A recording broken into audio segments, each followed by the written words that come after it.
Welcome on in, Dbacks fans. Happy Sunday and happy Mother's Day to all of you Dbacks fans out there, especially all the moms out there. Shout out moms, big dubs for all the moms out there. We appreciate you tuning on in for another exciting episode here of Dbacks Dispatches. We can actually have a series talking about a series victory, which has not been talked about since the Blue Jays were in town, what felt like forever ago, but finally got some very positive things to talk about, some roster decisions and all that happened before the series that we'll dive into here in a second. But before we get it all into the bread and butter, if this is your first time here at Divas Dispatch, we appreciate you guys tuning on in here. We got Gabe to your left, Brandon to your right, and then myself, Brett, in the middle, the trio. And our man Josh did the great thumbnail and all that, so shout out to our man Josh, working the ones and twos and all that, as always. We welcome you guys in here. If you guys could like, comment, subscribe on the YouTube side, it really does help out. Wherever you're listening to us on this podcast side, whether it's Apple, Spotify, whatever it may be, if you could leave us a review there, that would help tremendously as well. Follow us on all socials, especially on our Twitter. That's the best place to follow us on Twitter. And then make sure you join the Discord as well. It is absolutely free. The link should be in the description for everything, whether you're on YouTube, Twitter, Apple, Spotify, whatever it is. It should be in the description. It's absolutely free. Join on in. Make a Discord. Have a friend join a Discord, or make a Discord. Have your family member make a Discord. You guys can all join in with the same link. It's absolutely free. Would love to have you guys join the channel, especially because it's the place to be during the games. It's always popping in there, even outside of the games. Best place to be as a D-backs fan, in my humble opinion, and again, it's free. And then one of the other best places to be, if you guys don't have a Discord, or just in general, even if you do have a Discord, azsnakepit.com, one of the best sites on SB Nation. It's D-backs related, 24/7, in-depth articles talking about certain, players, reviews, game recaps, game day threads as well. So if you guys don't have a Discord and you want to get in some in-game discussion, they have game day threads over there, and just a great community in general. So always happy, or still very happy that we are a part of the pit. Honestly cannot believe it. So make sure you guys go over there, create an account, and join the community over there. But gentlemen, before we dive into anything, what did you guys do this weekend? How was your Mother's Day, and how did you guys celebrate the good old holiday here on this Sunday? My weekend was pretty decent. I didn't really do much Friday. My younger brother was in Korea, so I went to go pick him up at the airport Friday, and then by the time I came home, because here's the thing, Sky Harbor is nice for the most part. It is cool that we have an actual airport in the middle of the city, because I don't know if you guys have ever been to Denver, but that airport is like an hour away from Denver. It's on the outskirts. It's bad. It's like every airport I've ever been to is like Denver, like in quotes, Chicago in quotes, or in New York. New York, it's like it's in New Jersey. Like, stop saying it's in New York. But I mean, even in Europe, like there's only like a couple ones that I've been to where I'm like, oh yeah, this is actually like the airport's in the city. Everywhere else, it's like, oh, I'm gonna have to take an hour train into like Frankfurt or like Munich or something like that. But anyways, yeah. But either way, I hate driving, so it's a 25-minute drive to the house with traffic, after that I was like, I'm too tired, like I'm gonna be in bed the entire day. But yesterday I went to have you guys heard of Linger Longer? No. No, it's like a dive bar, I guess. It's a pretty chill dive bar, but they do karaoke nights. It's always fun to watch people sing. And then today I just went out, had some dinner with friends and everything that was in from Florida and stuff. So that was pretty chill. Oh yeah, sounds like an eventful weekend. I do agree. The drive to and there can suck from the airport. It's definitely like it's an easier airport to navigate than I'd say any of the other airports I've been to. Yeah. But yeah, it's definitely weird.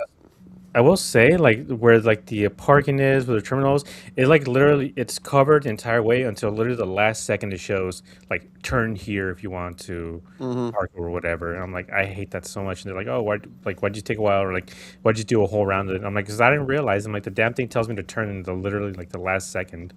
Yeah, once you're in the airport, easy to navigate. The driving around and trying to find picking someone up or parking, that's where it sucks. I do agree. Sky Harbor can kind of suck there, but. Yeah, so it sounds like an eventful weekend. Glad to have your brother back in town, and it's definitely nice not to have to drive everywhere we know that the Arizona traffic can suck here. But what about you, Brandon? What'd you do on this fine weekend? How'd you celebrate? What'd you do? I know you went to one or two of the games there. Got to actually see one of the debuts of our D-backs prospect that we'll talk about here in a second. How'd your weekend go, my friend? It's good. Friday, I went to the game on Friday. It's a bummer. They lost. Extra innings.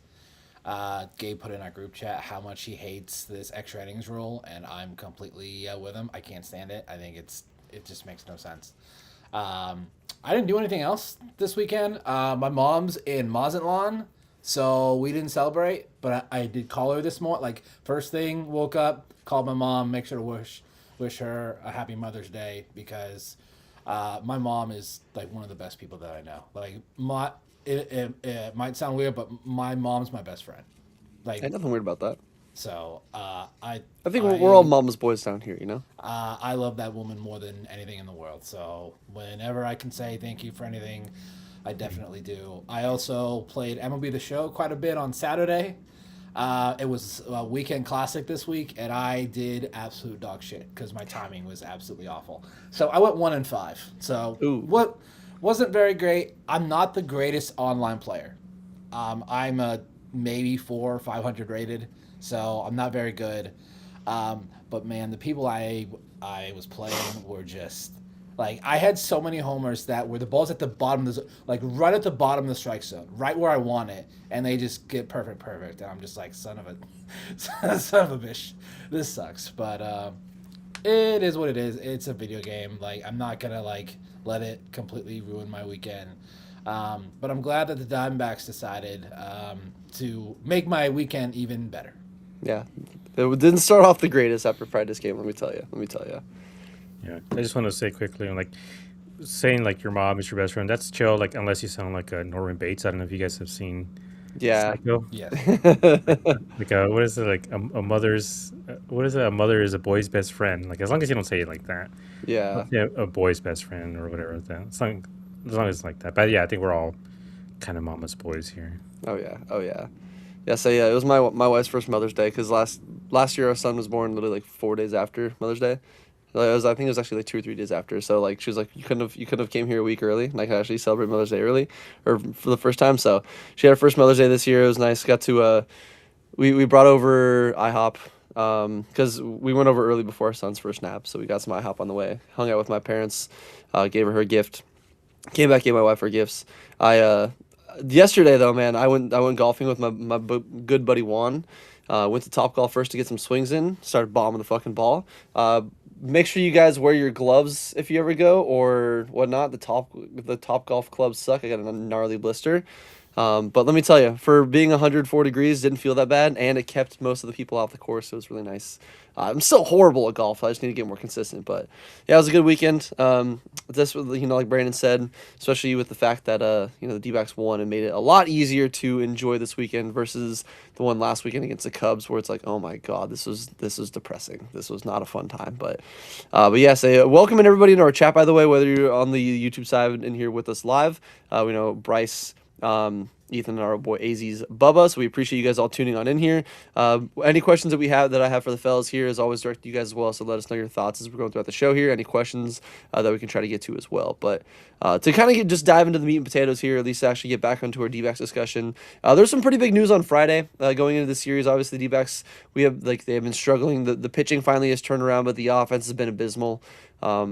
Seeing this team, they even brought it up on the Saturday broadcast, still one of the best teams overall when it comes to hitting with runners in scoring position, but those numbers have taken a hit. It went from being an over 300 average team with runners in scoring position to around I think like 270, maybe low 280s. Just because we all saw it. The offense has been brutal. Yeah, when you face guys like Skeens, Mitch Keller, and all that, it's gonna happen. But man, it's been horrible to watch. And one of the big things that's been really tough about that lineup is Alek Thomas. Obviously, we love Alek Thomas. We talked about him a lot, especially in the last podcast. Like that was one of the topics. Was like, hey, with him struggling right now, do you think that we're gonna see the call up of Ryan Walshman anytime soon? Maybe a different guy like Tommy Troy and all that. And the D-backs, instead of setting him down, which he did have an option remaining, they end up DFAing Alek Thomas. They designate him for assignment. which when you look at the numbers just on paper, they're not too surprising. I mean, 181 this year. He had a 340 slug, a 222 on base, sub 600 OPS. He had a 56 OPS plus. It's just been just struggling mightily. Not making hard contact with the ball, having pretty weak at bats. Basically, looking like we reinstated the hitters being able to or pitchers being able to hit in the National League, and it's just been brutal. Which again would have expected him to be DFA'd, use that final option, go back down to Reno to get that confidence back up. But they shocked a lot of us when they actually designated him for assignment and they called up the number one prospect in our system in Ryan Waldschmidt. Which again, super hyped to have Waldy on this roster. We'll definitely talk a lot about Waldschmidt here in this episode and all that. But seeing this news, especially considering that what Mike Kazin was saying, that seeing what they can get for some of these players, or seeing maybe some teams being interested, and I don't know. I don't have the exact quote in front of me. I got off work a little bit later than I thought. But I know there's a quote of him saying, it's nice to let these players know that there are teams interested, and the teams know that they're a good MLB player. So maybe he's just trying to keep their confidence up. I'm not sure, but it's still weird that you basically give the opportunity for other teams to, trade for him or just pick him up in general.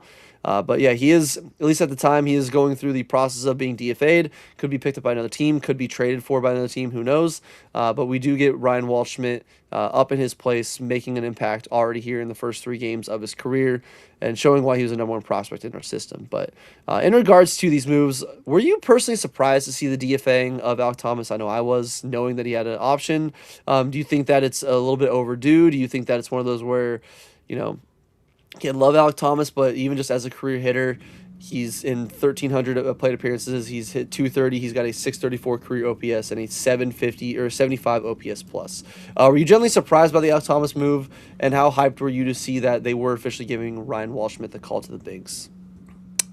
Um, so I guess in case of Thomas, like I mean, he got as much runway as he could here. Unfortunately, this isn't like, like if they would have sent down, before we talked about Jordan Lawler, where he was getting 8 inconsistent at bats a week, and then they're like, oh, well, you can't hit at the major league level. Like Alec, for the most part, since coming up, I mean, he's been sent down to Reno a couple times here and there, but he's gotten as much leeway as he can. He's had quite a few at bats in the majors, and he just hasn't been able to put it all together.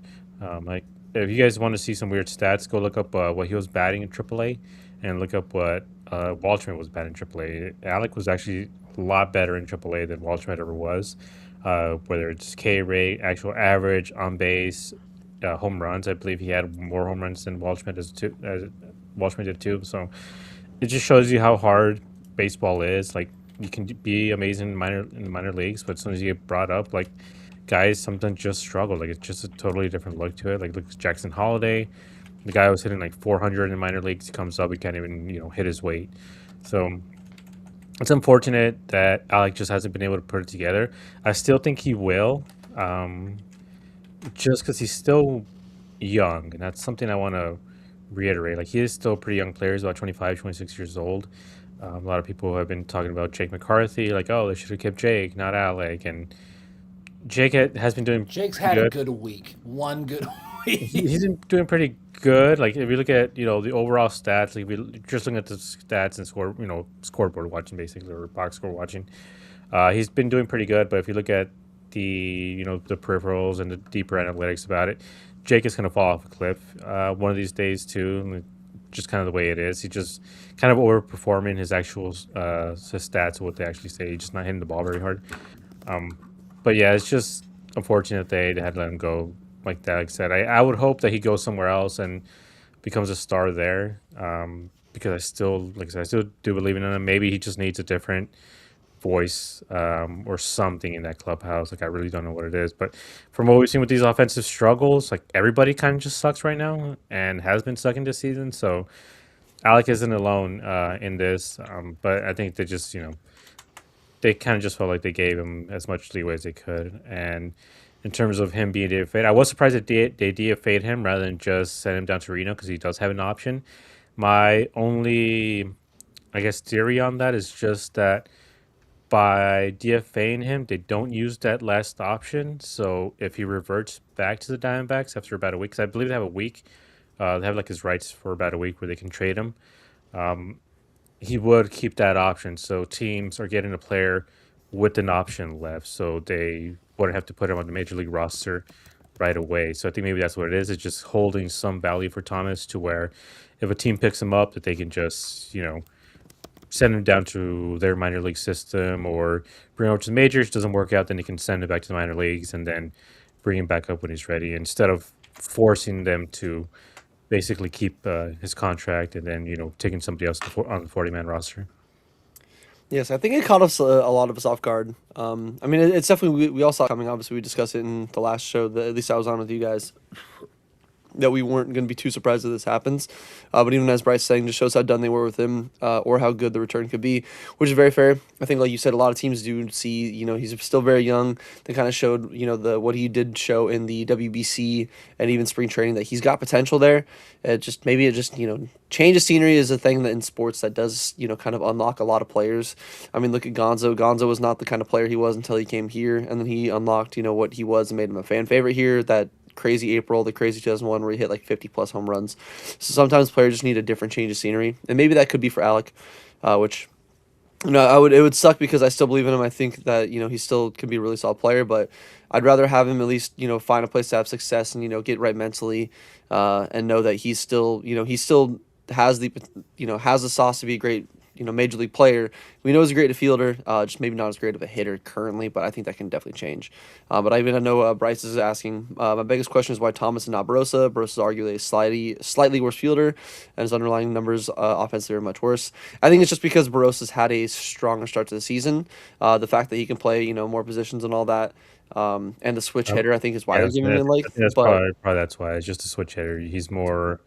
And also, I think it's just the fact that he's still on a rookie contract. He's making 750,000. Alec is eligible for another year of arbitration, so he's only going to get more expensive. And we know that Barossa, with the way, I mean, we saw him in Game 3 that we'll definitely touch on later.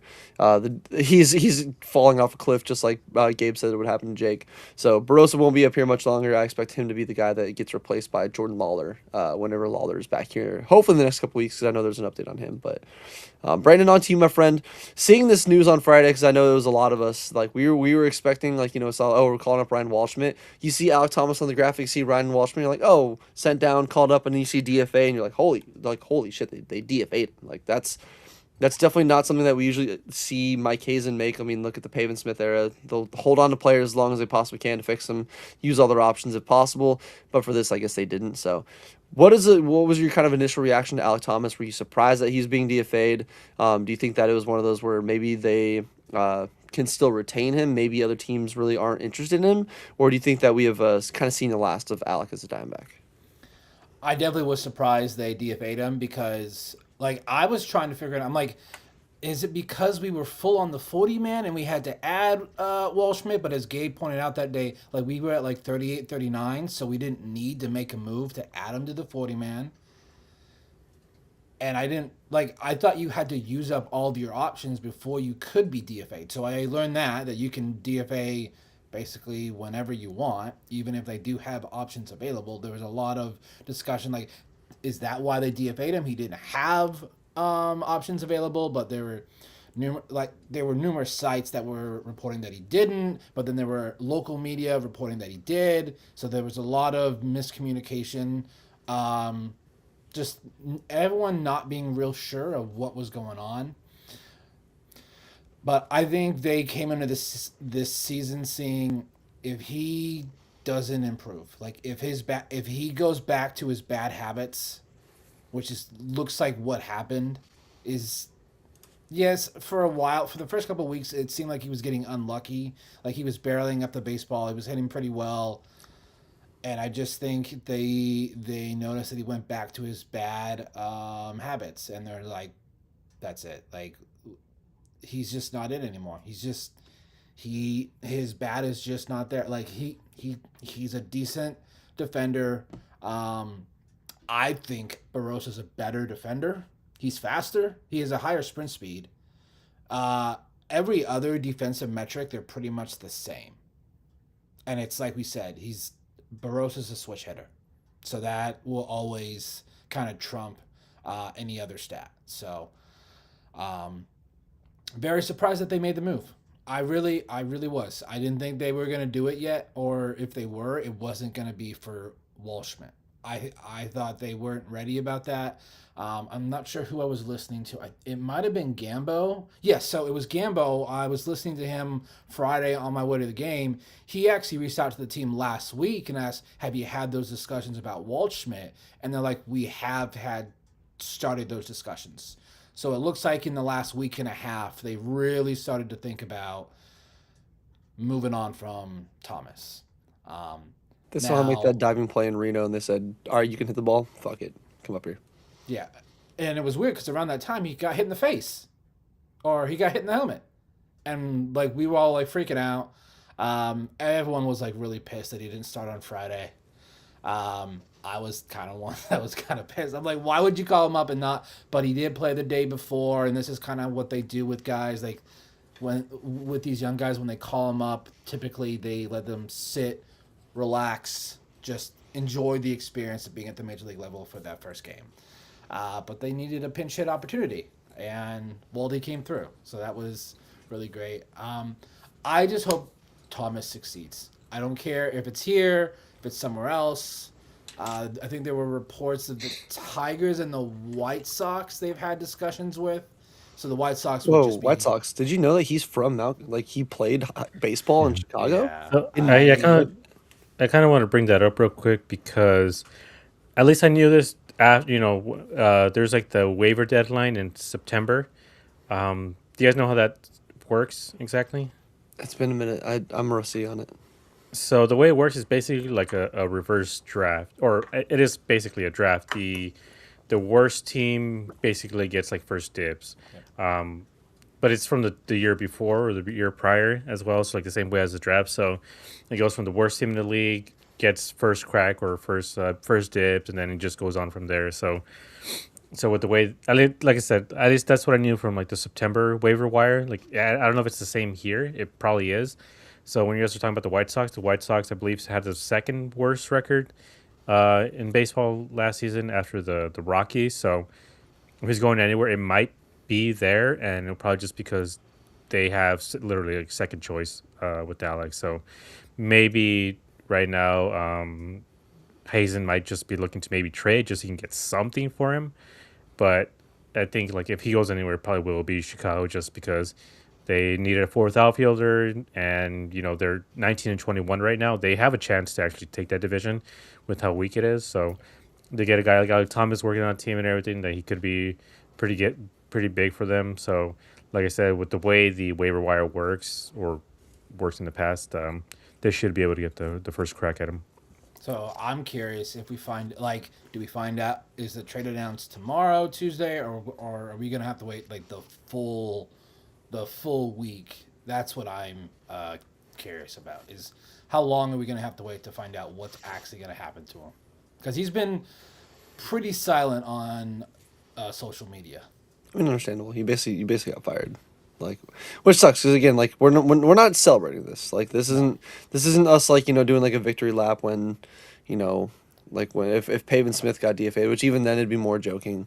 Like we never want to celebrate like players losing their job. Like I think 2023 Nick Ahmed is a little different. When we had Jordan Lodge, our top prospect, Nick Ahmed was couldn't hit water if he jumped into a swimming pool. Like he would still just avoid it. It'd be like a Looney Tunes cartoon. Like he just wouldn't hit it. Like even then, it's like but we're still not happy that they're losing their job. We're still not like like, oh cool, good. I'm glad you're not going to be playing Major League Baseball anymore. It's definitely not that situation. Again, we all want him to succeed. And like Brandon said, whether that's here in the minors, but I think even like Bryce said, he'll never pass waivers. There's no way he clears. Like There's no way. everybody would be willing to take a shot on him, just as long as it's not the fucking Dodgers. Like I don't care. Dodgers or any other NL team, like hell, even if he goes into the goes into New York for like the Yankees or some shit. But yeah, some other team will pick him up. Whether it's if we can get a trade for him, especially considering what the Giants got for Patrick Bailey, who's not been great. Maybe we can again. I don't know if we're gonna get anything close to that, but at least Mike Hazen is seeing that and he's like, Patrick Bailey got you guys the number like 29 pick from the draft last year. Maybe we can get somebody pretty decent. Keep restocking the farm system that he's done a good job lately as. But either way, if Are we this has really comparing Patrick Bailey's defense to Alec Thomas's? Because I don't think they're comparable. I mean, Patrick Bailey's overrated at the plate anyway. Like, Yeah, but he is is is a is it he's a a great defensive catcher though. is it a coincidence that the second they get ABS and hitters can actually challenge ball strike calls, that we see Patrick Bailey get traded? Because his only really good thing, he could throw runners out here and there, but he's a better framer. It's like it's almost like just because you can lie to umpires, we shouldn't just keep that as a reason why you should be on a team here and there. But yeah, I'm not saying they're 1-1, but at least it's something where like, hey, maybe they can get somebody good in return for Alec. You can get a fresh start somewhere. But either way, if this is the last that we do see of Alec Thomas in a Arizona Diamondback uniform, there was a lot of great moments, obviously. Uh, Especially today on Mother's Day, I think Alec Thomas did get his first major league hit in RBI on Mother's Day. When he made his, like, it was after his debut, but I think I remember because I have the Top Snell card. I think he was like wearing pink in it.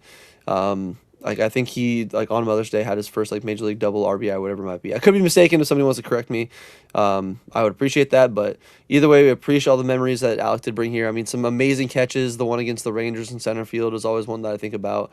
Like, he's just a great player in general. He's a great person. Yeah, and me and Brandon were at that game. I think all three of us were at that game, actually, because I remember seeing that in person too. Oh yeah. I think all three of us were at that game. Like, it's one of the best catches I've ever seen. Obviously the one memory everyone will talk about more is obviously the home run off Craig Kimbrell. Like, I still think that no matter what, he deserves free drinks in Arizona for the rest of his life. It doesn't matter. But either way, appreciate what he's done here. And I just hope that he, is able to, find a place where he can truly blossom and show people the potential that we saw, the reason why we held on to him over, even Jake McCarthy. And just know that, again, he'll always still have a bunch of fans here. While, again, can be very, very frustrating. It's not like one of those where he never did. It's not like he never did anything positive for us. He did. It just at the plate he struggled a little bit. So if he can figure that out, whether here or somewhere else, either way, appreciate the time that Alec Thomas gave to us, and hope that it can lead to a successful career, because you don't need to be a slugger. If you can just be an average hitter and defend the way that he is, he'll be a major leaguer for a good long while. But to actually dive into the series here, which again, want to welcome a few other people in here. We got Disruptive, our man Scott Mack, who can't use the L-Rod term in this series because we actually He hasn't been able to use it in a while. Yeah, it's been an absolute minute there. But we appreciate you guys joining on here as well. So happy Sunday to you guys as well. But to dive into the actual game here, the D-backs obviously continuing to struggle going into this series. As I mentioned, hitting has been a big issue there in general. We didn't really see any different here. Obviously, seeing the starting pitcher that we were going up against, Nolan McLean, like one of the nastiest. We saw him in New York. He was tough to hit. He had a no-hitter going up against us for a while. And him and Ryan Nelson had a nice little pitcher's duel. Ryan Nelson obviously got hit up a little bit there in the second inning, gave up a 2-run bomb to Mark Vientos, his 5th on the year. Not the best placed fastball. I mean, it's not horrible right at the knees, but there was actually a slider. Sorry. So it was a slider. Vientos got a good swing on it, 104 off the bat, 401 for the distance. Nolan Arenado, the Unk, still got it. He has been cooking lately. He got a sinker in on the hands from Nolan McLean. He deposited it into left field, not too far out from where Brandon was sitting there. And it was close. Yeah, and while over his last 7 games, he's kind of come back down to earth a little bit. I mean, he's still got a OPS over 700 over his last 7, and even over his last 15 games, he's still got an OPS over, I think, an OPS into the 8. So Nolan's been much better than what a lot of us were hoping for, even an OPS over 700, and we're like, cool, you can still defend well, we'll take it. He tied the game up 1-1, but that was unfortunately the entire offense the D-backs would get, and it's not like they didn't have any opportunities. They went 0 for 5 with runners in scoring position, where the Mets went 3 for 6. Especially, I know those numbers kind of skew a little bit when you factor in I think we're all in agreement, the over or the extra inning rules that do kind of suck. I get it as a player, it makes the days go by faster. You're not there for 18 innings. As a fan, it sucks. It sucks that the only time we get true, real extra inning baseballs in the playoffs. Where the Mets just taking advantage there in the 10th inning. They put up 2 after Kevin Ginkel just got, just lit up. He just could not get a single out. It seemed like he was just getting hit left and right. And then the D-backs unfortunately failed to, score any runs there in the bottom half. As they continue their losing streak, they start off the series on a Friday, on the Perpientis Friday, losing this game 3-1. And just, looked rough there. Obviously, Ryan Nelson, 6 2/3, only 2 hits, with one of them being that home run to Vientos, 1 walk to 7 strikeouts, so one of his better starts in a while. Juan Murillo continues to be nails. Brandon Garcia was really solid, which I know a lot of us were surprised that he wasn't brought back out there. after his ninth inning, only throwing 6 pitches, getting a 1-2-3. But at least one of the positives in this game is we did have Ryan Waldschmidt. Like Brandon said, he didn't get to start in this game, but he did pinch hit for Adrian Del Castillo there, I believe, in the eighth inning, and he did end up getting his first major league base knock in his first at bat. So love to see players like that just come through instantly and be able to make an impact. Literally, like the second that they get their opportunity there. And I think there was a funny soundbite of him saying, I think it was afterwards, he was because he took the first pitch for a strike there, and the second pitch was a 0-1 cutter there that he deposited in left field for a single. And he was saying, he's like, I can't have the first pitch I see as a major leaguer. I can't swing at it. I can't swing at it. Take it. Like, do not swing. Which understandable. It's a pitch right down the middle. He's got some really good plate discipline. He's got a really good eye at the plate. So nice to see Ryan Walshman. I know it was a great moment for his family too, because they had to fly into town to see it. So it would suck if he has his family fly in and they don't even get to see him in game one, but they do. They get the first one out of the way, and the rest of it, he can finally breathe a little bit. But obviously, we could talk about the D-backs offensive struggles. We could talk about Ryan Nelson and all that. But I at least want to, highlight Ryan Walshmidt, which, again, we can definitely talk about him a little bit more in Game 3 where he had even bigger impact. But seeing what Waldy did, how nice was it just and refreshing just to see, it's been a minute since we've had, one of these, top prospects debut. I know Jose Fernandez came up. There was a lot of excitement about it, but he wasn't a number one prospect. He wasn't even a top 5. It's been a minute since we've had a top prospect, get, called up to debut and actually instantly produce and make an impact right away. Obviously in a losing effort, but still an impact is an impact. What are your thoughts on Ryan Walshmidt, kind of what we saw so far, and just how nice it is to see a moment like that for him, not only him, but his family as well?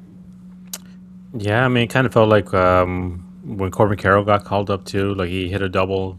It wasn't his first at bat, but it was in his first game. And he hit a double, and that's like when they had a huge comeback against the Phillies. Like that was truly a moment where you felt like, oh, this franchise is like, they're here. Like for quite a few years, we're just like kind of waiting for the baby backs movement to get started, to get going, and then Corbin Carroll gets called up, and you're like, oh shoot, like it's here, and like the Diamondbacks are probably gonna be in the playoffs next season. Um, but yeah, it was just nice to see. Nice to see him get a double, like or hit the ball. Not to get a double, he got a single in this game, but hit the ball hard, make good contact off of it. And so far, from what we've seen, he's looked pretty decent at the plate. He hasn't looked overmatched or anything, which is something that sometimes happens, especially with some of these young guys. They might get a hit here and there, but they just look completely overmatched. And for the most part, he really doesn't. He's keeping up with them. He's taking pitches. The main thing is just that he's been caught looking, I believe, twice, which isn't a good sign necessarily, but that's kind of what he was doing in Reno. Like I mentioned before, like the strikeout rate was in the 20s, mid 20s, I believe it was like 24% more or less before he got called up, which is pretty high for the minor leagues. Like, again, Alec Thomas was at 15% when he got called up. Corbin Carroll was at 16% when he got called up for strikeout rate. So that might just kind of be who Waldschmidt is.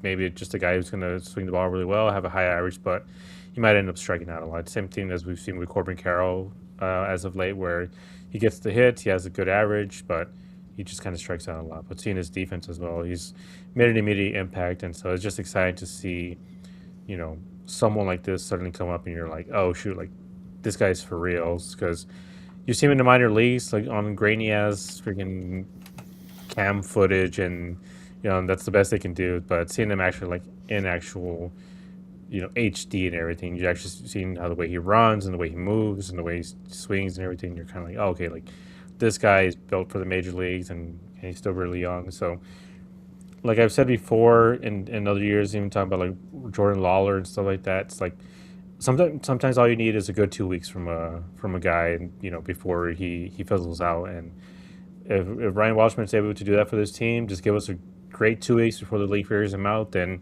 we should be able to get back into position to be contending for a wild card spot or even the division.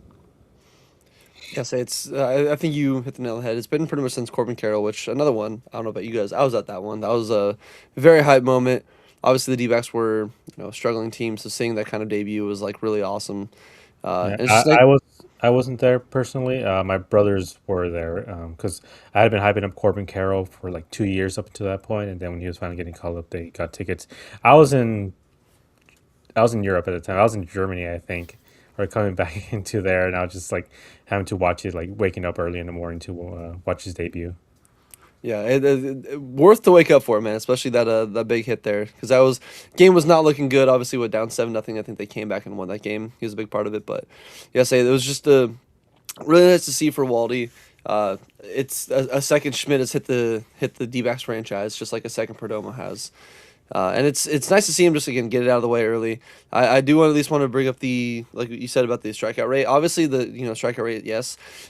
Maybe it's just me, but I would prefer like yeah, caught looking. Obviously, it's not great, especially if it's a meatball.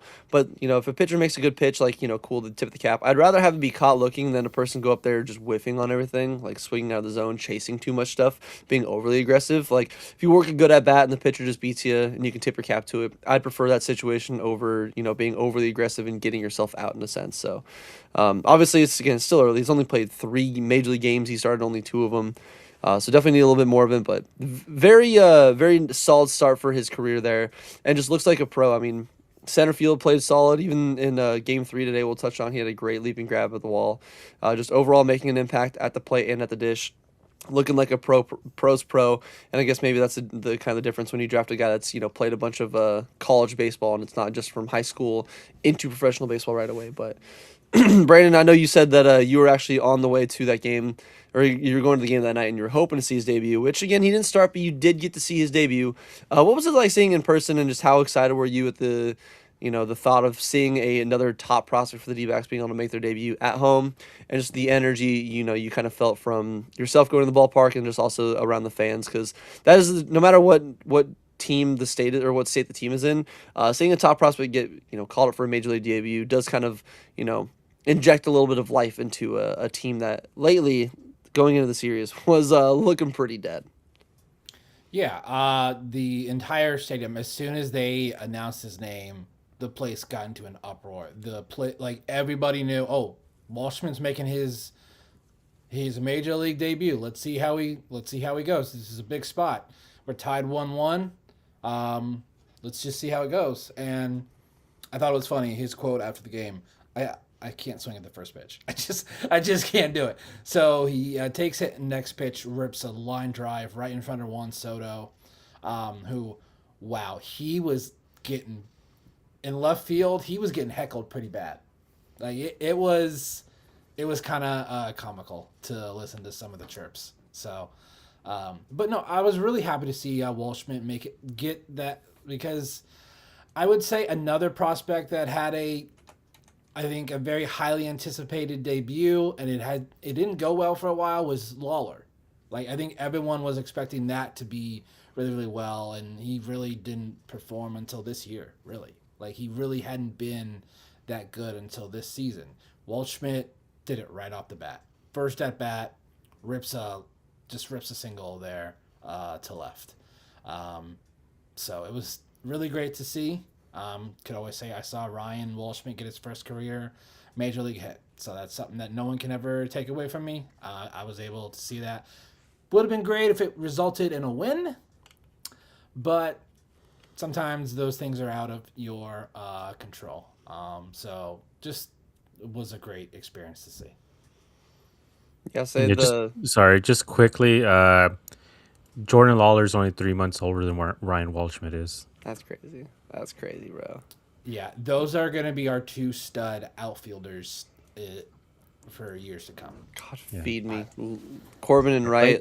Yeah, but I'm Lawler just and I'm just bringing it up because I know you mentioned like that Lawler obviously didn't have the greatest start, but I mean, he was barely 21, I think, when he came up. So, yeah, like I said, it just shows how hard baseball is. But he was also much younger than he was. He was younger than Corbin Carroll was too at his debut. So it just goes to show you, like some guys are. I believe Waldron was taken from college, right? Like, Correct. yeah, he was drafted out of Kentucky, I believe. He was Yeah, one of our, so- I think, one of our comp picks from either Corbin winning or one of It our. was he was one of the ones from Corbin winning NL Rookie of the Year. God, Yeah, love so it. just shows you how young they are, but also again, like it's a tough sport. Like usually most minor leaguers come up around 23 years old, and that's when they start to have success. When they come up earlier, it's a little bit harder for them. Connor Griffin, he came up at 19. He turned 20 3 weeks later, and suddenly he's like the best player in the National League. But coming up that early, it's going to be hard for them. So with Walshman obviously getting a little bit more season in college and obviously in the minor leagues and stuff, it's good. Just I want to bring up real quick also the strikeout rate. Like obviously it's super super super small sample size. Yeah, it's like what, not even 30 games in Reno, I think. No, not that. It's at the major league level. Oh, okay. He has 8 at bats, 4 strikeouts, 3 hits. So he has 1 ground ball, which was today. And so, in other words, he's striking out a 50% clip. Obviously, that's going to go way down, but that's something to keep in mind going forward. That he is a guy who's going to be striking out quite a bit, which sometimes you would prefer rather than getting a ground ball double play, which was what we saw out of Alec and a lot of these other guys right now. Oregon at least having a good at bat, which Yeah. I think there was a stat even going into the game on Friday. They're saying that through, I think it was last year, 2025, through the same amount of games as this year, I think they saw like 500 less pitches as a team, like offensively.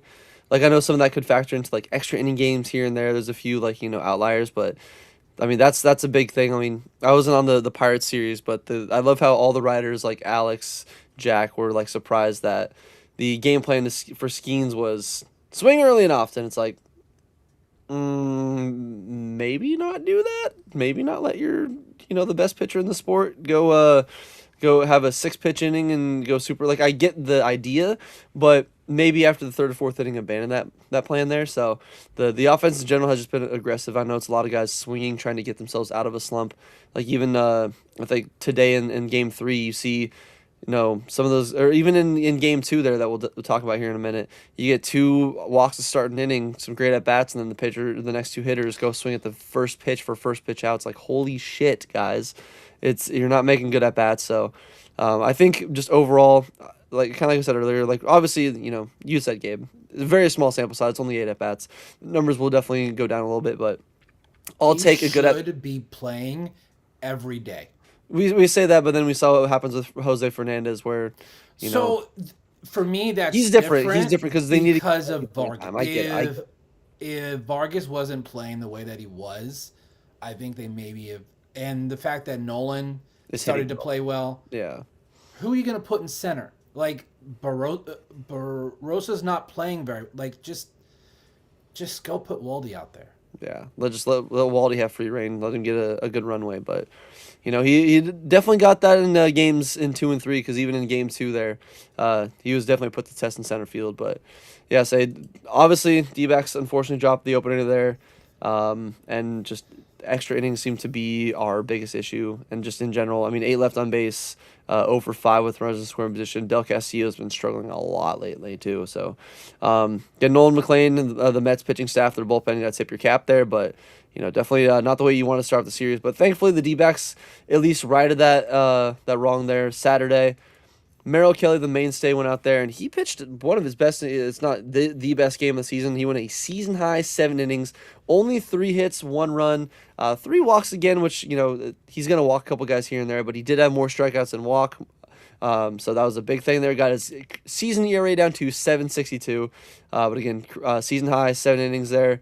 The D-backs made Clay Holmes work a lot, which is nice because Clay Holmes is one of the better starting pitchers in the league this year. I mean, he had a sub 2 ERA. He has a 1.69 ERA over his last starts there in 42 innings. So Clay Holmes has been really solid. They had some really solid bats against him, made him work. He only went 5 2/3, 5 hits, 2 runs, 2 walks, 6 strikeouts. The D-backs did get their only scoring again. Once again, they seemed to score once, and that's the only scoring they get there. It was in the 3rd inning. Ildemaro Vargas came through with the bases loaded, and came through in a big way there with a 2 RBI single there on a pitch that was almost a foot outside the zone. But hey, sometimes that's what you got to do. Gets the D-backs ahead, and then the rest of the game was just a pitching duel. Literally no runs scored for the final 6 innings there. From the 4th inning through the 9th inning. Paul Sewald, good old meatball Paul, which I mean that as a joke, but again, in save situations, he is really solid.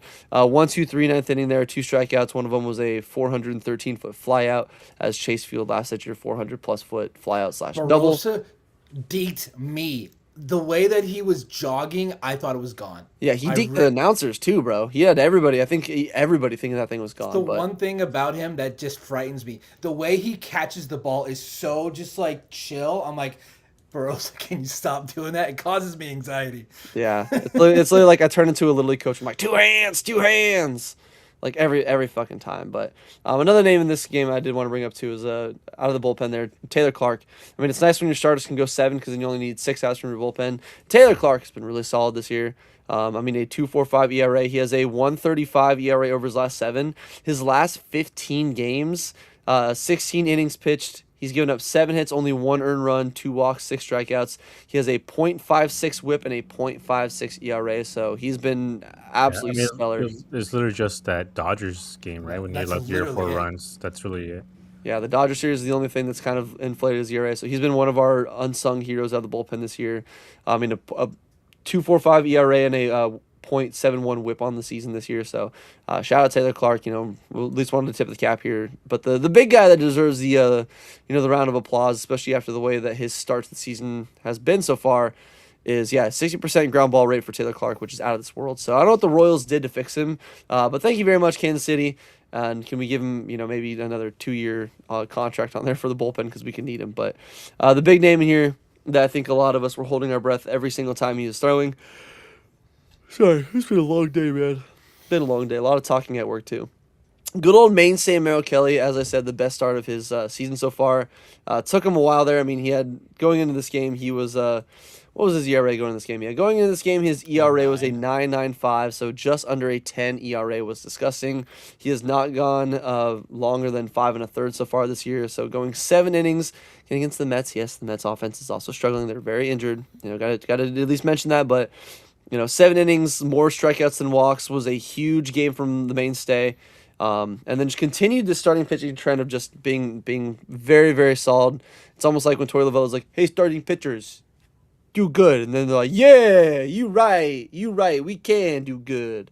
Pretty much has been what all the starters have done since then. So, in general, were you surprised to see Merrill Kelly bounce back? Like, I knew we wouldn't see the kind of starts that we've seen from Merrill Kelly. Obviously against the Cubs, the Brewers, the White Sox, where, just getting kind of hit really hard. We knew he'd kind of, figure it out and settle back in there. But what are your thoughts on Kelly? What kind of worked well for him? What do you think that was the biggest difference maker in this game versus some of his other starts this year where he has definitely not looked like the good old mainstay of previous years? For me, not really.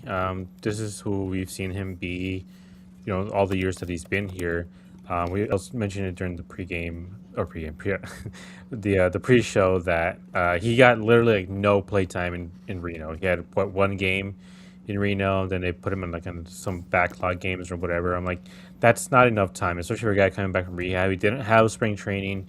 He didn't have a full rehab start or anything like that. And so they just throw him out there and tell him, like, all right, figure it out. And usually guys, when they're doing rehab assignments, even starting pitchers, they usually give him about 20 innings or so before they bring him up. And, that's kind of what he reached the last game that he pitched. He was at 19 innings, I believe. And in this game, he reached over that 20 innings or so. So I think this is, he's obviously not going to be 7 innings, 1 earned run going forward, but, he's going to be what he's always been, like 6 innings, 2-3 runs, 7 innings, 2-3 runs, like just quality starter to quality starter is probably what he's going to be going forward again. So I wasn't surprised, but again, like I said, the main thing for me and the issue that I had is just he had no time to get any actual work done. Like I said, giving them backlog games against some minor leaguers and stuff like that. It's not the same as an actual like minor league environment with actual minor leaguers who are playing, who are trying to fill roster spots, who are actually trying instead of 17, 18-year-old guys in the backlog games. Yeah, definitely a big difference maker. I think you hit the nail on the head. It's just not having enough innings under his belt. It seems like we talked about it before as well. Florida's getting 2 at bats, and then they call him up, and it's like, wow, what do you know? It takes him 2 weeks to actually get used to real pitching, major league level pitching, and not these guys in Double A. Which again, Double A is different than like even the backlots. But still, sometimes you need to give them a little bit longer. And I guess maybe it's the trial by fire, but it sucks 'cause it's like, hey man, these games up here at the major league level, like they count. They are what could be the difference maker in our season, and whatnot. Which I guess looking back on it, it's not as bad because the Cubs are just apparently the best fucking team in baseball. I think they've won 15 straight games at home, or at least that's what it was going into last night's game. So there's unbeatable. So maybe it's one of those where I'm like, maybe the Cubs have their own. Hey, Alex Bregman is a Cub. The Cubs are almost unbeatable at home now. I'm just saying, put on a tinfoil hat. Maybe they got a little cheating scandal going down there once again because that fucking bum. Never forget what you did there in Houston there, Alex. But yeah, say I think you made a great point. It's definitely what we expected from Merrill, and aren't too surprised considering that he didn't really have a spring and didn't really have a rehab assignment. So hopefully we can see him bounce back a little bit because I know even Colin in the chat here saying Kelly proved me wrong, but I gotta see it again. I truly agree. Even Bryce is saying I guess the biggest thing is it's simple. He found out a way to get lefties out, which is huge. Also, again, just for me, limiting walks. Again, 3 walks is not a small amount, but if you can have One more was strikeouts, intentional. true, So true. So only 2 real walks. And if you can have more strikeouts and walks, it's always big for Merrill as well. But Colin, we appreciate you tuning on in here as well. So if you're out to the rest of the night, we appreciate you tuning on in. Love to have you back for the next episode as well. But even Bryce is saying that lefties hit 345 this season against him, OPS at 1200. This start, lefties were 1 for 13 against him. So that's the biggest difference maker. And whether it was the changeup, whether it was just location in general, it seemed like he wasn't leaving stuff over the middle of the plate as much. Just either way, very, very nice bounce back from Merrill. Definitely needed to, because again, when the offense is not really giving you much, you need your starters to kind of give you that performance of 1 run over a good lengthy outing. So shout out to Merrill, and I'm glad that we're seeing more of the mainstay and the reason why we brought him back. But Brandon, what about you? Are you a little bit surprised that it took him this long to get back to the mainstay? Were you surprised that he was even able to go 7? Did you expect him to bounce back but not have drastically that big of a difference between his start in Chicago and now? And then what do you think was the biggest difference maker in his start here, whether it's like what Bryce is saying against lefties or something that you personally noticed? I was a little surprised it did take him this long to really get into the groove. I wasn't ready to say, oh, he's over the hill, he's washed. It's because he's 38 years old, he can't pitch anymore. I wasn't there yet. I wanted to give him about another couple of starts, like 2 or 3 starts, because I thought he looked good in his first start against Baltimore, and I know his line against Chicago wasn't great, but I thought he looked better, like just watching him pitch. Now the stats may not have shown it. He did give up just a meatball to Michael Bush there, and I think that made his outing look a lot worse than it actually was. He had a slider working in this one. 19. He threw it 19 times, 6 whiffs. He also, if you include the whiffs and called strike, 8. So 50% of the time when he threw his slider, he was getting a strike. So that's really impressive. I was really impressed by that. It was really great to see him bounce back. But what the starting pitching did this last week is simply amazing. Since Torrey had his meeting, here are the lines. We had Erod go 7, no runs. Soroka, 6 1/3, 1 run. Gallen, it's the only bad start, and it's the only one that wasn't a quality start. 6 innings, 4 runs. Nelly, 1 6 2/3, 1 run, and Kelly, 7 innings, 1 run. So that is an ERA of 33 innings of a 1.91 ERA. Pretty damn good. So whatever he said, whatever Torrey said, it apparently worked. Or maybe they just realized they all had a meeting themselves saying, yeah, we need to pitch better. Like, that's really what it comes down to. And what sucks is we should have had more wins this week, but his offense just wasn't clicking. So, but really impressed by all the starting pitchers. I want to see them do this consistently. The only one that's done it consistently to me is Rodriguez. He's been Soroka too. Like, he's obviously had a couple of starts here and there, but I think it's been Erod and Soroka. The one bad start against Milwaukee. Like, Yeah. that's, I think, Soroka's only real bad start. Every other start has been pretty good. Gallen's been, like, he'd have, like, a couple innings where he looked really good, and then he'll have, like, one just massive 30-pitch inning. Yeah, that one against the Pirates, 2 outs, and then the inning just unraveled from him was pretty brutal to see on that Wednesday game or Thursday game. That Was it was Wednesday? definitely a bummer, but it was really great to see Kelly have his best start. I think this was his best start of the year. I mean, it's only like, what, his 4th or 5th start. By far the best start of the year. So, I I don't need 7 innings like this.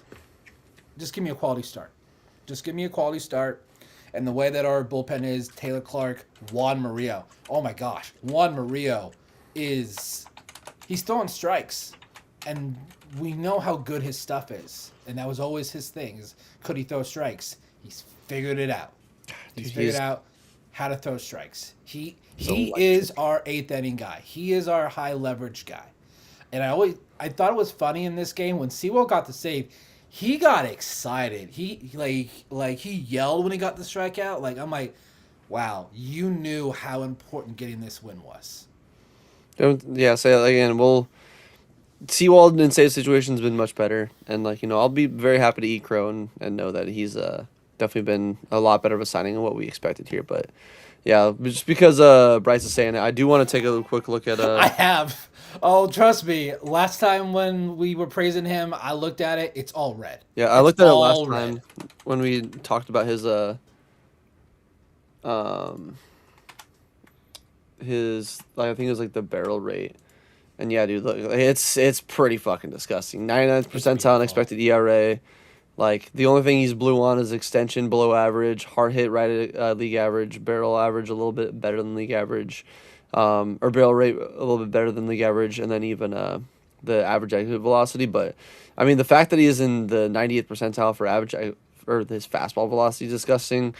And just, I mean, looking at the numbers there, man, we found ourselves a nice gem there in the bullpen, which is funny to say that Mike Hazen in 1 year might have actually, or in the last couple of years, might have actually like found good bullpen pieces. Maybe that's the thing, is like you're not going to sign good bullpen guys, but maybe you can finally find some good bullpen pieces, and that's Thank the you, rest. Dodgers, by the Yeah, I way. was saying like Yeah. he was Dodgers, right? Yeah, he was with the Dodgers. He was, I think he released from them a little while ago. And yes, Seawell's fastballs and those strikeouts were 92, 93. So maybe Paul was a little more amped there, which would love that, and definitely need that. His location was good too. Didn't really leave anything over the middle, which is always a big issue with just any pitcher in general lately. But yeah, say like Brandon said. Shout out to the pitching staff overall. They've been nails lately. Which it's funny, in each one of these games they one up each other. Like literally, Ryan Nelson went 6 2/3. Obviously, could have gone for 7. Merrill Kelly went, look at me, I can actually go 7. And then Erod went, huh, okay. What if I just almost go a complete game here? What if I throw a no hitter through 5 innings? What if I just absolutely just I love starter the mog? competition. I love the competition. He also with Erod. I mean, we can get to it if we're done talking about game 2. But the last game too, he also went 5 innings, no hit. So combined, he's done like 10 no hit innings in his last 2 starts. Yes, it's perfect segue, honestly, because yeah, man, that is another start that we needed there. Game 3, obviously, Dbacks looking to snag game 3 here on Mother's Day with a big crowd there in Chase Field. I don't know what the 50-50 got up to, but I know it was Steve was saying that it was Close already to like 80. I think it was close to 80. that's crazy because dude, I don't know if you guys have been there for more. I think like opening day for the Tigers, it got to like 300K. Like for the 50-50, like there's Yeah. which is still very very funny. Don't worry, it's not rent free. It's just always something I think about. I at least always think about it because I was there when it happened. The D-backs on opening days and like even like on a Friday night game can get to 600 or $100,000+ 50-50 raffle.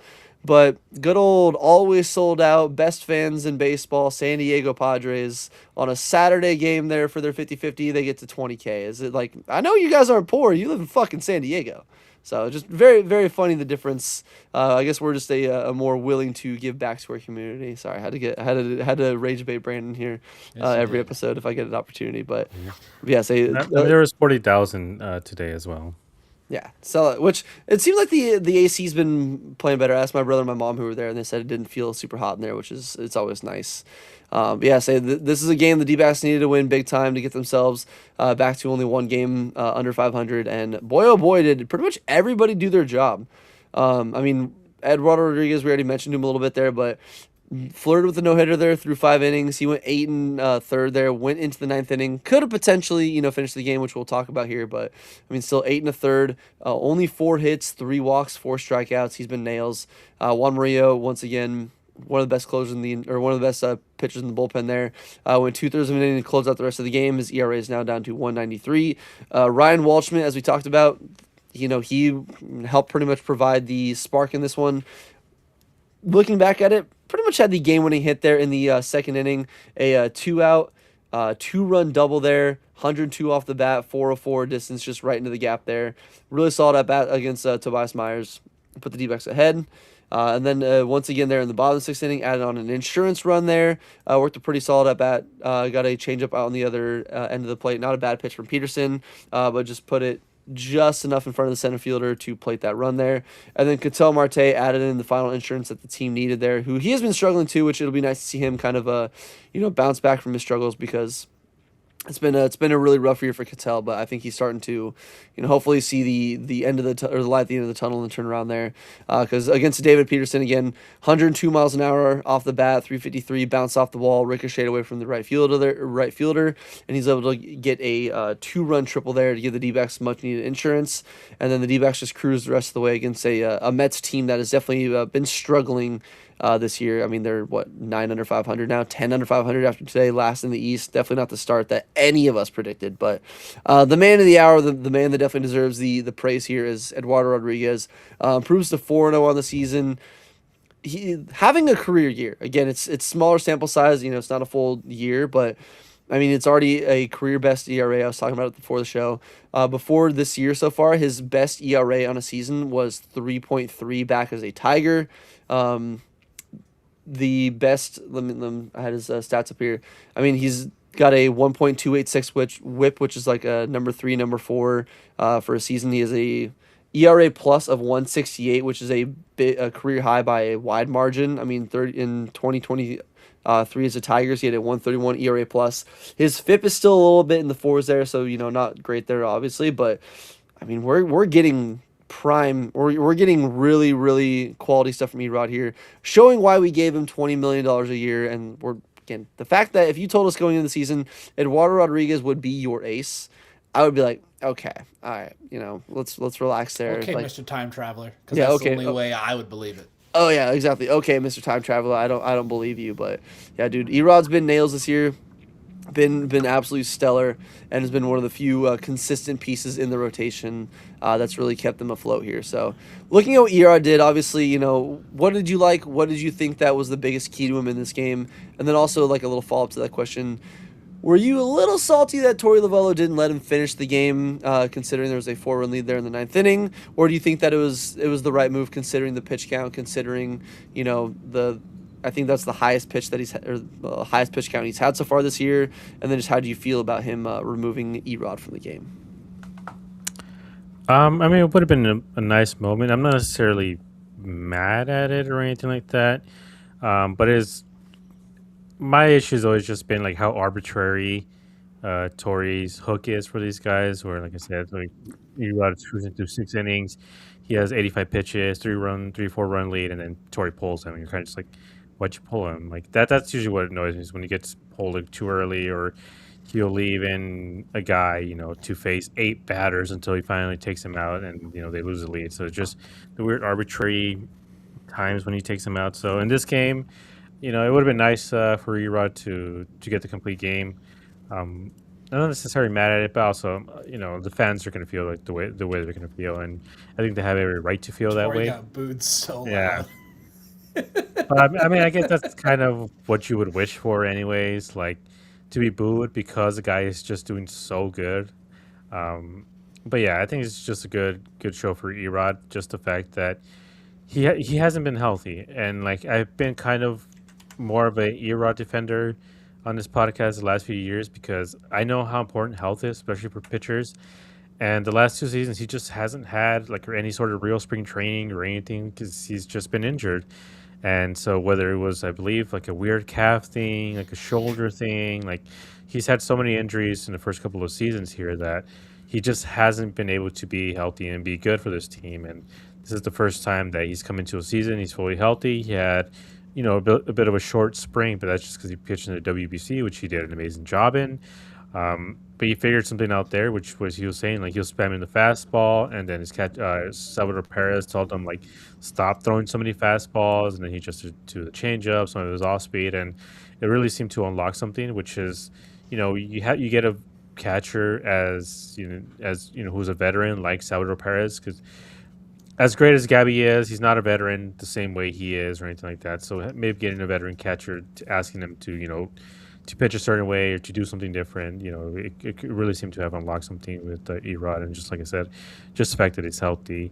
Um, I do worry about his whip a little bit. 1.2, that's a bit high, but it's a guy that who relies on a lot of ground balls, a lot of pop, fly outs and stuff like that. So some of those are going to find grass and get hit for a hit. But yeah, I didn't like that he took him out, but this is one case where I'm like, all right, like I get it. He was at 100 pitches, although it's he wasn't like this wasn't a no hitter Yeah. or anything like that. So, which I mentioned the last game where I was just like, I'm just gonna try to jinx no hitter because I'm like, I don't want Torrey to take him out with, with 8 innings or whatever. He'd be like, oh well, Erod's at 100 pitches now, this arbitrary number that we decided on. But again, he hasn't even gone long. Like this is the most he's pitched. I believe the other high last time out was like 94, 95 pitches, something like that. So if he can get worked out to reach around 110 or something like that, then maybe next time we can see it. But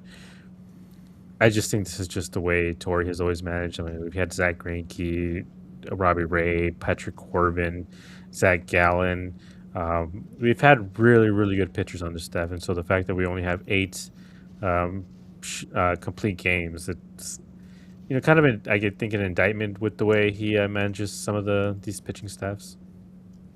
Yeah, so it's definitely like I think any other game, like you said, Gabe, there's definitely times where, the decision to pull him, not pull him, and all that can be frustrating. I totally get it in this one, at least. Like, if, especially with the way the team's been struggling, it's like, hey, you know what? Like, knowing that you got a guy like Mario back there, you're like, we're getting this win. Like, you had a great start today. Like, we appreciate it. Like, even going 8 innings is something I don't think any of our starters have done this year. So going that deep is like cool, hell yeah, appreciate it. But I think like you said too, health is a big reason why too. Where it's like, hey, you know what? Don't want to just to get a complete game. Don't want to make you throw those extra like 10, 15 pitches or whatever it might be, and then something can arise from that issue. So just cool, slow to keep building you up there. It is just because even I was sitting there driving around listening to the rest of the game, and I was like, when was the last D-backs complete game? And then he gave up a hit, and he pulled him like, well, I don't got to worry about that anymore. Um, and even my brother, I love my brother, but there's times where he's definitely more of a casual fan because he's more of a Cubs fan. He doesn't really watch as much D-backs, but he went there today with my mom. I'm pulling up the text message to see exactly what he said. But he texted me. He was like, why wait until the ninth just to pull your starter? Just let him finish. And I was like, I mean, I'm just gonna ignore the question for now because he doesn't know as much of the team as we do and all that. So definitely gonna be annoying, especially as a fan. I get it, but I think that this is the right call for Torrey. And hopefully soon we get to see our starting pitching get a complete game. But I think that's more of a sign of what the starting pitching has done, how much they've struggled to go deep into games, where whether it's like they actually have the opportunity or not. It's definitely, I don't think, on the same scenario as what the Pirates fans were probably feeling when they pulled Skeens after 8 shutout innings, where they're like, hey, dude, like, what the fuck are we doing? Like, why? But, sometimes I get it's like, you got to go for the win when you can. But either way, big ups to Erod in this game. Maybe, like Gabe said, maybe we got to build a statue for Salvador Perez and be like, hey, thank you very much, honorary D-back Hall of Fame member for fixing Erod and making it to where the $80 million investment was actually, a good call for Mike Hazen because, oh boy, he was looking like he was on a Madison Bumgarner arc there for a minute. But, Brandon, what about you, my friend? What do you think worked really well for Erod in this one? I know even Bryce is bringing up the change-up numbers and all that, so I don't know if you wanted to, kind of touch on that, but what do you think for worked for Erod, and what was your opinion about Torrey taking out Rodriguez before he was able to finish the complete game? He was being very economical. Like it was just like 8 pitches, 9 pitches, 10 pitches, 11, 12. Like he wasn't getting deep into counts. Like I was like, shoot, we're through 5, and he's only like at like 50 pitches. He could truly do something special here. So yeah, 100 pitches. Was literally just changeup and fastball. He threw his changeup 34 times, his four-seam fastball 34 times. He got called strike on his four-seam 13 times. So 38% of the time when he threw his fastball, he got it in the zone. So it's really impressive. Didn't have many whiffs, but that's not really his game. Like he doesn't really get a lot of swing and miss. He's a big soft contact guy. Yeah, like that's really his thing. So really impressive. I'm mixed on the whole should he have been should he been able to finish? Should he been able to go all 9? Because his pitch count was pretty high, 100, and like the first batter, he went like 5, 6 pitches, so it definitely looked like he was running out of gas.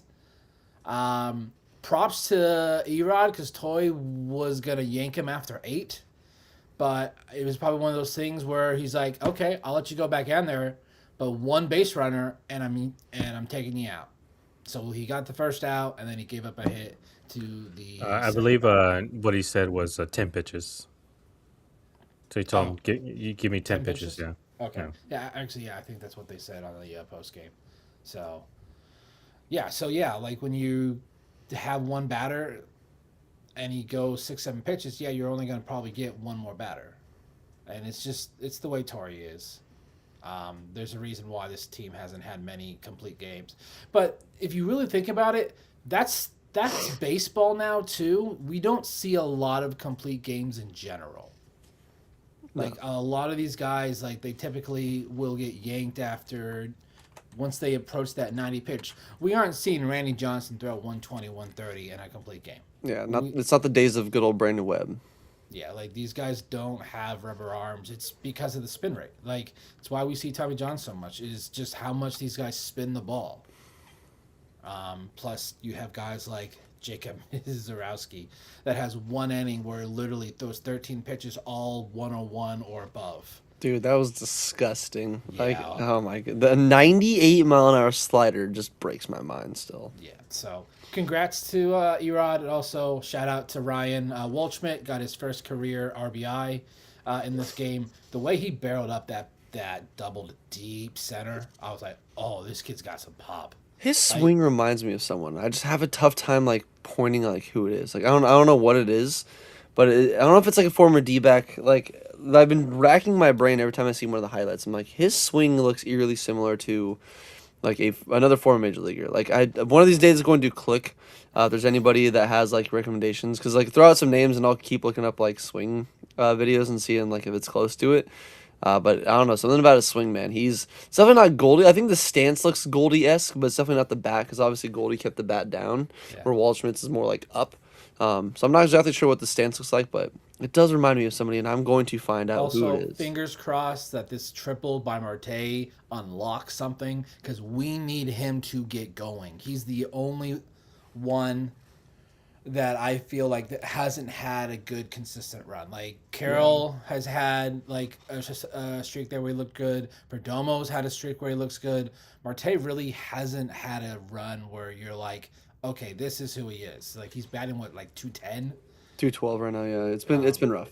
So now he was getting unlucky there for a bit, but he's also not like he's had too much chase. Like he's been swinging a lot. That we we were asking, take him out of the leadoff. Like he's just not, and he just wasn't he's not getting it done. So he needs to hit better if he's gonna be if we want to make some noise. If pitching continues to perform the way that they are, we need the offense, and this offense goes as the top 3 goes. Yeah. We need the entire Dbacks back, because man, those first 3 weeks were fun. That offense was rolling, but definitely seeing regression in both. But now we're seeing the Aaron Hill. That's who it was. Yeah. Okay. Thank you. It's Aaron Hill. Okay. Maybe not like there might be another name but honestly, just off of that, it does remind me a lot of Aaron Hill. Yeah. So there we go. Which, hey man, Aaron Hill. There's a if you ever need a boys just naming their former players right there, and that's an elite ball knowledge poll right there, because dude, Aaron Didn't Hill he have like 2 cycles in a week? in 11 games, I think so, yeah. Something like No, I think it was 2 cycles in a week, yeah, something like that. They gave him a bobblehead, which I think I have the bobblehead on my shelf. Yeah, hold on. Oh, this is the never mind. This is the Silver Slugger ball. No, it is. Yeah, cycle 1 on 6/18/12. Cycle 2 on 6/29/12. So yeah, span of 11 days. He had 2 cycles. Crazy feat. Crazy feat to have. Yeah, say it's been nice to see the offense at least wake up a little bit here and there. Just need them to be more consistent. But in regards to the series against the Mets, obviously big win, first series win since the Blue Jays. Which my God, it's the Titanic meme of it's been 84 years. It feels like it's been too long.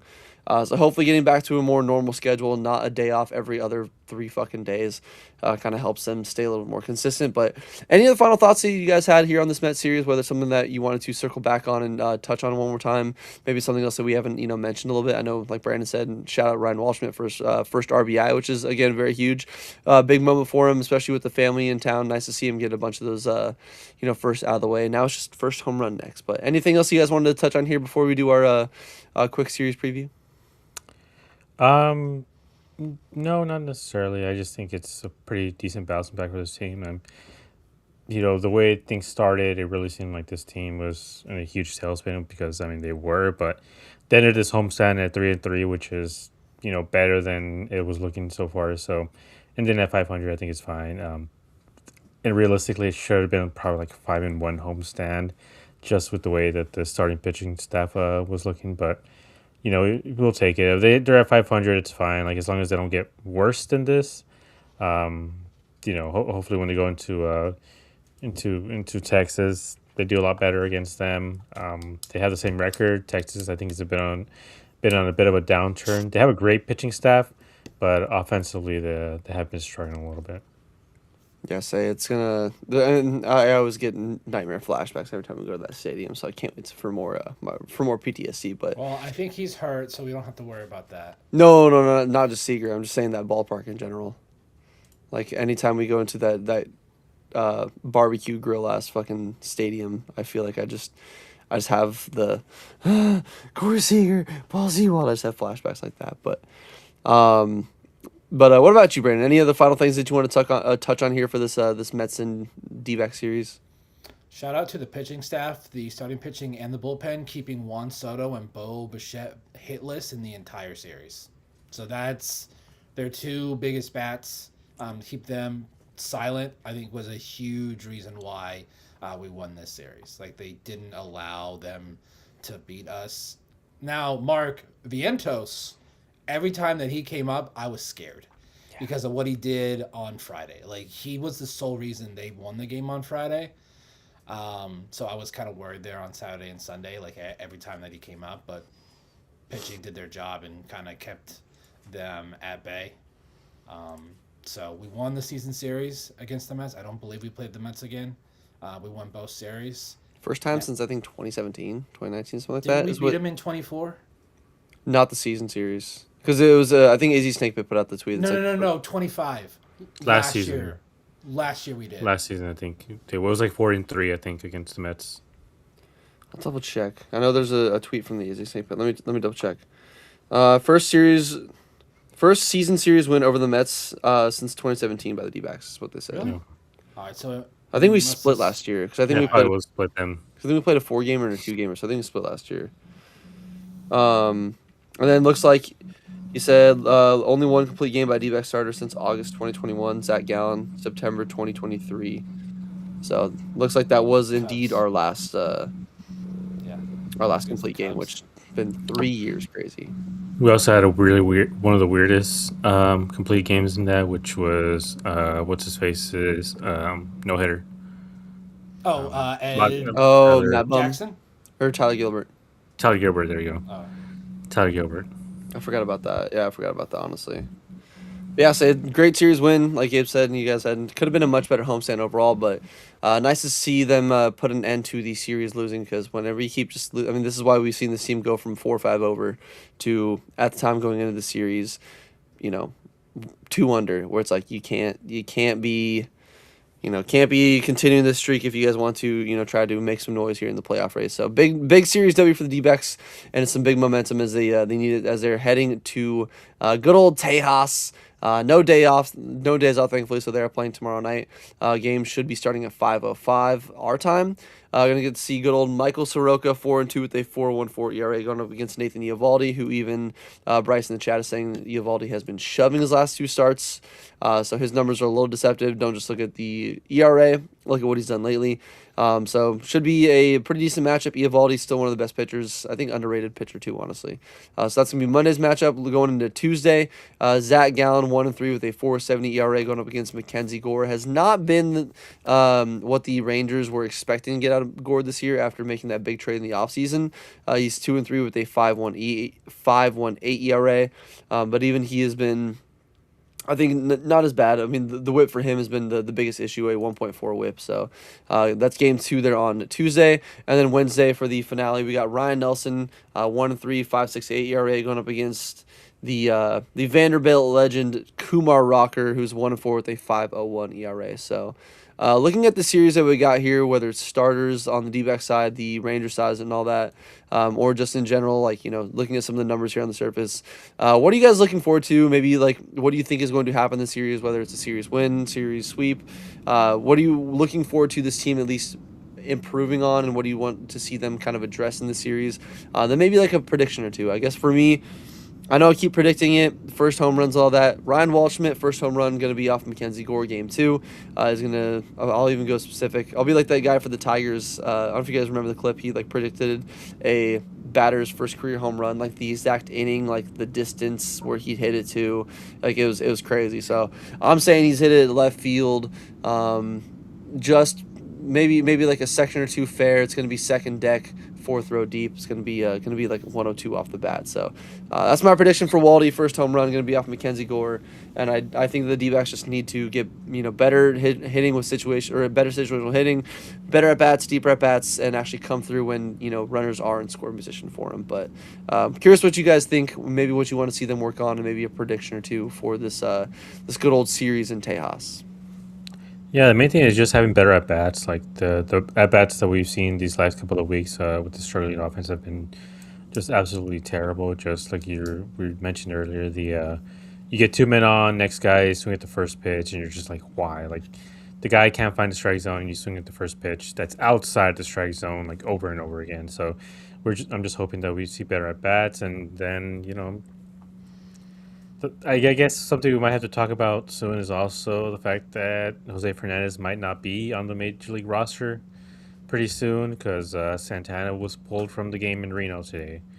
So we might see Carlos Santana make his return. So this offense might get a whole lot worse, a lot quicker, like as if it wasn't bad enough. But yeah, it's just something to keep in mind. The main thing, like I said, is just have better approaches, take pitches, don't swing at the first one over and over again. Like the Rangers have a top 5 pitching staff in baseball right now, so we've seen this team struggle against really good pitching. So at this point, it's just, again, take pitches, make these guys work, try to get to the bullpen, to have a decent enough bullpen, just make them work, and then hopefully they can come away at least with the series win, because that would, I believe, put them over right at 500, I believe, with the series win.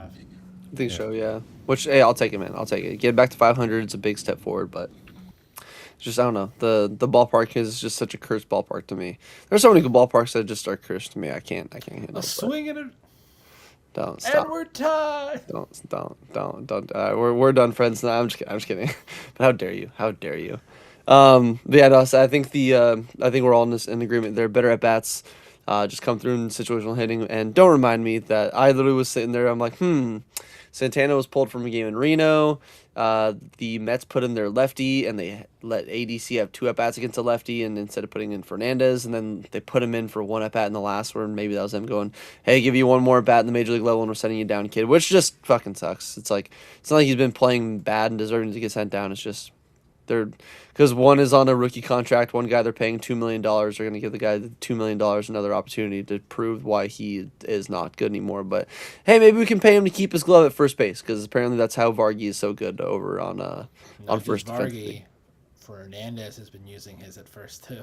Yeah, which whatever we need to do, be like, hey man, we'll just take your glove from you. Thank you very much. I was thinking about, like, what happens if they decide to designate Santana for assignment. It's like a divorce where like the D-backs get the glove on Monday, Wednesday, Fridays. Santana gets it on Tuesday, Thursdays, and Saturdays, and then Sundays they kind of share it together. It's gonna be like a nasty little divorce issue, but yeah, say Brandon, what about you? Looking at the pitching matchups, like Gabe said, the Rangers do have a nice pitching staff, so it's not like it's gonna be a walk in the park, especially looking at the ERAs, look at some of the other numbers and all that, but. What are you expecting to see here in Tejas? Maybe like a series prediction or a prediction or two, whether it's something as specific as what I was going for Ryan Walshman, or maybe just something that hey, D-backs continue pitching well. Whatever you might think for this upcoming series against the Rangers. I'm glad we're missing Jacob DeGrom. That's for damn sure. I'm glad we don't have to face Jacob DeGrom because I know he's older, but he's still Hey, disgusting. Coach Beckman's name, future Hall of Famer Jacob DeGrom. We'll see. If Unk still got it like this going forward. I mean, he still has a career whip under 1. That's disgusting. That's disgusting. And a career ERA at 2.57. God, I love a good old Jacob DeGrom bounce back, man. Let's go. Let's go. But luckily, we don't. It's not going to be against us, so that's great. I don't know predictions. I don't do. Nelly will throw another quality start. There you go. It's fun to get predictions. You never know, especially when you look back on them and be like, oh, he pitched well in his last start, and the start before he almost got a quality start. Went 5 2/3 there against the Cubs. So he's had 2 really good starts back to back. He's dropped his ERA basically in half since his yes hitter because his ERA then was like in 9.5. He's at 5.6, so he's trying his best to get that thing in the rearview mirror. And I'm glad he's been pitching really well. He's still way too fastball dependent though. He still spams that thing. Fastball. He spams that thing like no one's business. I feel like we're gonna give up a homer to Jake Berger though. Like we're gonna give up. Someone's gonna throw a meatball to Jake Berger. It's probably gonna be Zach Gallen, because that's just what Zach does. He just gives up meatballs on home runs. So, but I think we have a shot of a series win. I think the pitching matchups in game 2 and 3 are in our favor. Game 1, I feel like it's a standstill. I think they're both Soroka versus Evaldi. I think that could go either way. So, but I'm still predicting a series win. I'll take it. I think we'll all be happy here to be the next episode talking about a series win back at 500. Hey, series sweep gets us juice. We've never looks like the wagon's back on the menu, boys. I would love to be having that kind of energy in here. But speaking of, just because I made that reference, can we get a fucking Lord of the Rings night at a ballpark for once? Star Wars is it's always the same bobblehead. It's always the same.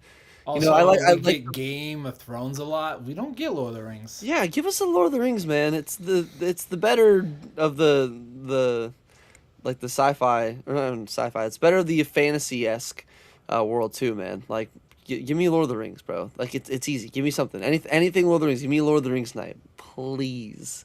Because I'm like Star Wars nights are cool. I get it. They're more popular, especially in May when you're when your first home game close to May the 4th. Like I get it, but I don't need another Star Wars bobblehead. They're all the same. They're always either a stormtrooper, there's some, especially Mandalorian now that's out there, or it's like a Luke Skywalker kind of thing. It's one of the 3. Like pick, rotate it. Cool. Like please any other. Even if you still do Star Wars, just give me another fantasy thing here, please. Give me Game of Thrones. Do more anime nights. That'd be fun too. Anime nights about like a whole collab, like how the Dodgers did with like One Piece, but do with an actually good anime, not like slop. And dude, One Piece sucks. I'm sorry, One Piece sucks. But like give us some more variety. Like it's the same giveaway nights or the same like celebration nights. Give us some more. Feed the rest of your nerdy sports fans, okay, man. That's my rant for the night. But either way, we appreciate you guys all tuning on in here again. I know it's one of our later editions here because I got off work a little bit later. But we appreciate you guys all tuning on in for another fun, exciting episode of Dbacks Dispatch. These are much more fun. We can actually talk about series win and a lot of good instead of just a lot of very bad, and we have to try to be positive on a team that does not get us much to be positive about. But hopefully we can keep this steam train rolling and keep on going. Keep having some fun episodes to talk about. Even if we win or lose, it's always fun to have you guys here joining us at Dbacks Dispatch. Like, comment, subscribe, helps out on YouTube. Follow us on all social media, especially Twitter. Join our Discord. It's free. It's in the description. Wherever you're listening to us, you can find that link. It's free. Hop on in, send it to a friend, get them to hop on in. We'd love to have you guys join the community. And go to azsnakebit.com, the best place for Dbacks written content, game day articles, player breakdowns, game day threads as well, recaps, and if you want a little more dispatch in your life, our man Josh does a great job over there as well. Really does a lot of humor in his articles too, which I really enjoy Josh writing for that aspect alone. It's not just dry, just stats. I love stats, but it's not just stats. Cool article over. So again, azsnakepit.com is the place to be. That is also free as well. And we'll hope to see you guys on the next episode of Dbacks Dispatch in the same spirits we're here in now, and get to at least talk about a serious victory. But in the meantime, you guys have a fantastic rest of your Monday and fantastic rest of your Mother's Day, and we'll catch you guys on the next episode of Dbacks Dispatch. Take care.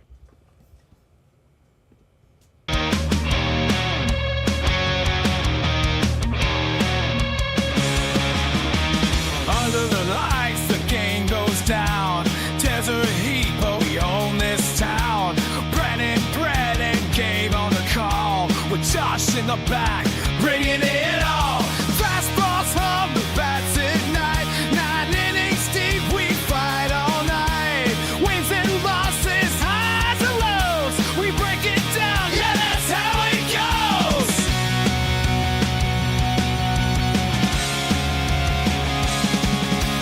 Dbacks Dispatch, turn it up loud. We rep the Snakes, we make them proud.